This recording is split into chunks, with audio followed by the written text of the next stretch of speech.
ও মাই god! আসসালামু আলাইকুম everyone. কি পরিমাণ পাখি দেখেন, দেখেন। এগুলো কিন্তু সব চড়ুই পাখি, হ্যাঁ? এগুলো কিন্তু এই যে দেখেন, এই ছাদের রেলিংয়ে মানে একটা পাখি দাঁড়ানোর মতো জায়গা থাকবে না মনে হচ্ছে এমনভাবে। কি পরিমাণ পাখি!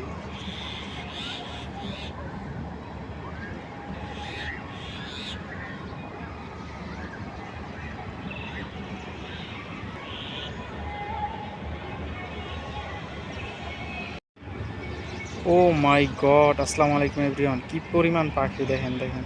এগুলো কিন্তু সব চড়ুই পাখি, হ্যাঁ? এগুলো কিন্তু এই যে দেখেন, এই ছাদের রেলিংয়ে মানে একটা পাখি দাঁড়ানোর মতো জায়গা থাকবে না মনে হচ্ছে এমনভাবে। কি পরিমাণ পাখি!